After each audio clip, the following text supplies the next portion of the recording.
SCT शिक्षालाई subscribe गर्नुहोस्, घन्टीमा click गर्नुहोस्, न्यू अपडेटको लागि त्यो पनि फ्रीमा। हेलो भ्युअर्स, म पवन SCT शिक्षाबाट। भ्युअर्स, हामीहरू सिक्दैछौँ माइक्रोसफ्ट वर्ड र पछाडिको भिडियोमा हामीले लेसन 9 सम्म कम्प्लिट गरेका थियौँ र आजको लेसनमा म तपाईलाई लेसन 10 स्टार्ट गर्नेछु। र साथीहरू, मेरो अगाडि मैले यहाँ माइक्रोसफ्ट वर्ड ओपन गरिसकेको छु र साथीहरू, पछाडिको भिडियोमा मैले तपाईलाई इन्सर्टको सिम्बलसम्म बताएको थिएँ र आज हामी पेज लेआउटमा जानेछौँ। भ्युअर्स, पेज लेआउटमा के हुन्छ भने जस्तो कि पेज लेआउटमा themes, page setup, page background, paragraph र एरेन्ज भन्ने अप्सन छ। यसमा सबैभन्दा पहिले थेम्सको बारेमा हामी जान्छौँ। थेम्समा के हुन्छ भने जस्तो कुनै टेबल हामी बनाउँछौँ, कुनै फर्मेट हामी यसमा तयार गर्छौँ, त्यस कन्डिसनमा त्यसको हामी कलर, थेम्स र फन्टको इफेक्टहरू चेन्ज गर्न सक्छौँ। जस्तो कि म एउटा टेबल बनाउन गइरहेको छु, इन्सर्टमा गएर एउटा टेबल बनाउन चाहन्छु। यहाँ म नाम लेखिदिन्छु, नाम, रोल,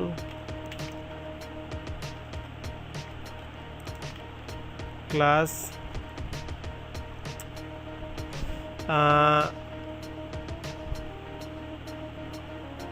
सब्जेक्ट एन्ड मार्क, है त। यति लेखिदिएपछि म के गर्छु भने यो टेबललाई एकचोटि यहाँनिर टेबलको फर्मेट म एउटा स्टाइलमा यहाँ अप्लाई गर्छु पहिले, जस्तो कि यो स्टाइल मैले दिएँ है। त्यस पछाडि म पेज लेआउटमा जान्छु फेरि र यहाँनिर इफेक्ट छ थेम। यो यसको स्टाइलको थेम कस्तो तपाईँ चाहनुहुन्छ, तपाईँले जुन सिलेक्ट गर्न चाहनुहुन्छ त्यही सिलेक्ट यहाँ हुनेछ। जस्तो कि यहाँ देखाइरहेको छ तपाईँले, जस्तो कि ब्लू लिन चाहनुभयो भने ब्लूमा क्लिक गर्नुहोस्, ब्लू जस्तो देखाउनेछ। तपाईँ जुन लिन चाहनुहुन्छ यहाँनिर सिलेक्ट गर्नुहोस् र अप्लाई गर्नुहोस्। यसरी हामी थेमबाट कुनै पनि थेमको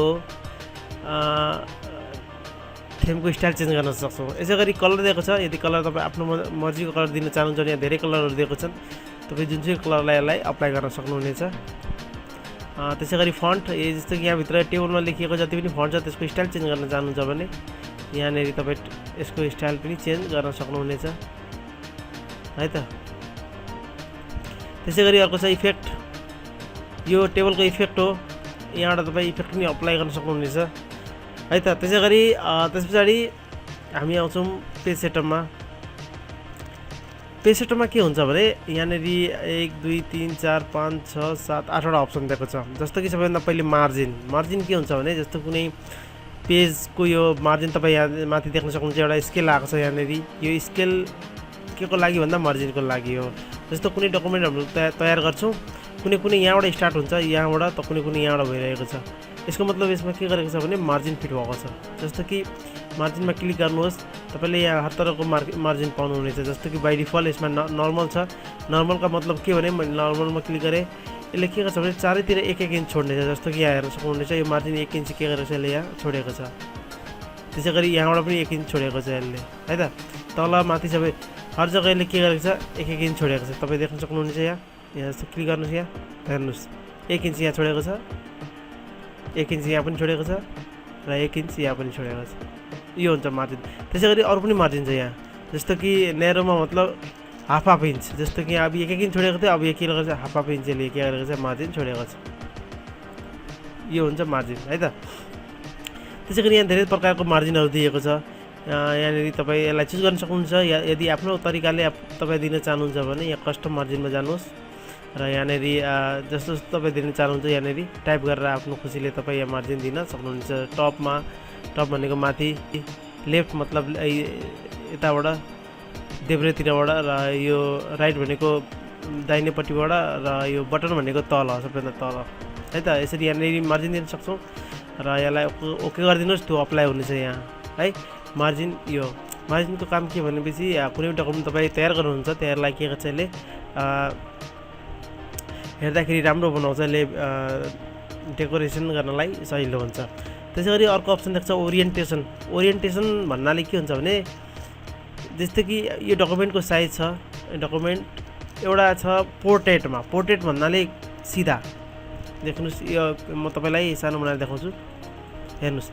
यो चाहिँ के भने पोर्ट्रेट भन्दा पुरा ठाडोमा यसले के गर्नेछ देखाउनेछ ठाडोमा है त। त्यसैगरी अर्को अप्सन चाहिँ यहाँ ल्यान्डस्केप मतलब तेर्सोमा यस्तोमा देखाउँछ यसले तेर्सोमा गरेर देखाउँछ। तपाईँको डकुमेन्ट तपाईँले जुन टेक्स्ट टाइप गर्नुभएको छ फर्मेट जुन छ त्यस्तै रहनेछ, खालि पेपरको साइज के हुनेछ तेर्सो हुनेछ र यो ठाडो हुनेछ, ओरिएन्टेसनमा यो ठाडो हुनेछ, यसको यही अन्तर छ है त। त्यसैगरी अर्को अप्सन छ साइजमा तपाईँ देख्न सक्नुहुन्छ यहाँ धेरै प्रकारको साइजहरू दिएको छ, पेजको साइज हो। जस्तो कि हामी यहाँ डकुमेन्टमा तयार गर्दाखेरि यो कुन साइजमा छ या छैन भन्ने कुरा तपाईँले यहाँ फिक्स हुँदैन, यो साइज तपाईँले यहाँ गएर फिक्स गर्नुपर्ने हुन्छ साइजमा गएर। जस्तो कि लेटर साइज जेनरली यो ओपन गर्दाखेरि लेटर साइजमै हुन्छ, त्यसको लागि हामीले बदल्नु पर्ने हुन्छ यसमा। र धेरै जसो युज हुने भनेको A4 साइज हो। लिगल यो A4 साइजभन्दा सानो हो र लम्बाइमा लामो, चौडाइमा सानो लामो। यो भनेको प्रिन्टरको हिसाबले पनि यो निर्धारित हुने हो। जस्तो कि तपाईँसँग ठुलो प्रिन्टर छ, त्यो प्रिन्टरमा कस्तो खालको पेपर लाग्छ, मार्केटमा कस्तो खालको पेपर पाइरहेको छ, त्यो हिसाबले तपाईँ यहाँनिर सिलेक्ट गरेर यसलाई अप्लाई गर्न सक्नुहुनेछ पेपरको। र धेरै जस्तो पेपर युज हुने भनेको A4 साइजको हो।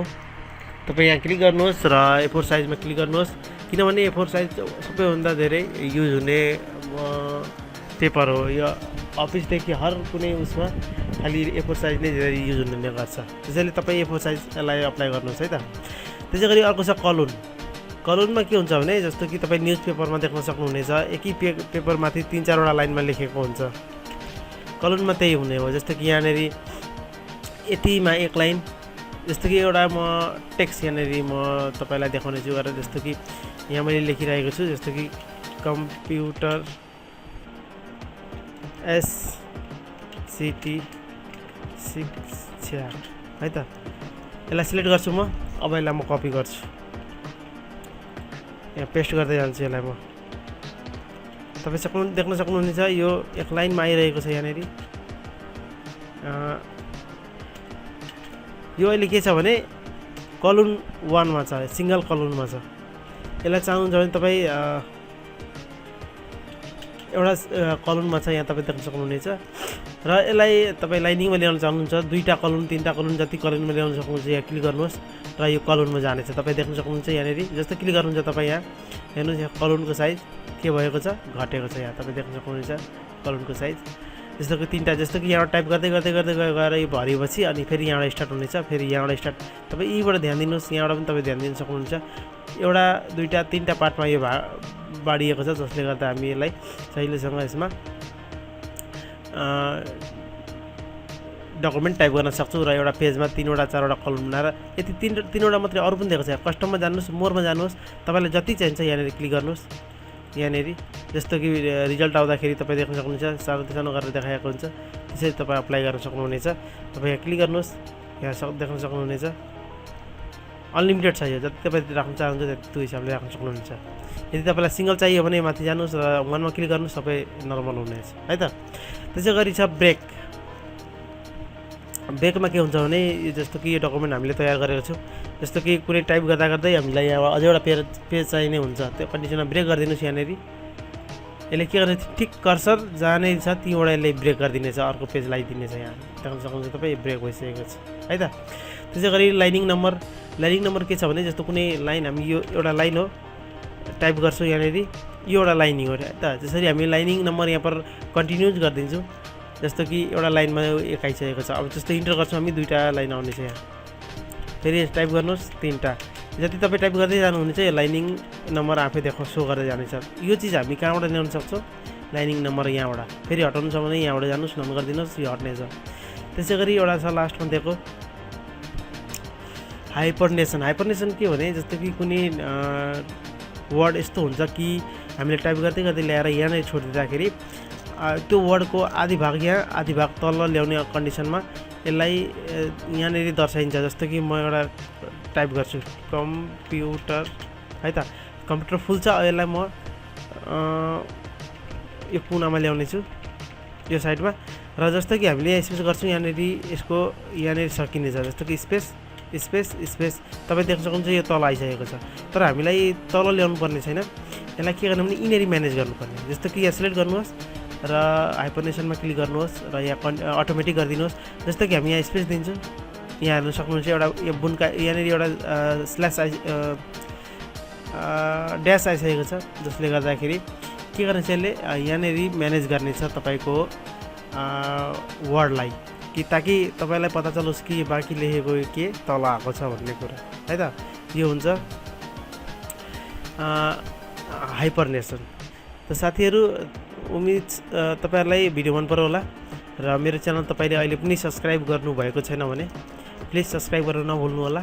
र नेक्स्ट भिडियोमा लेसन 11 लिएर म उपस्थित हुनेछु। तबसम्मको लागि मलाई पनि बिदा दिनुहोस्। नमस्ते, take care and good by.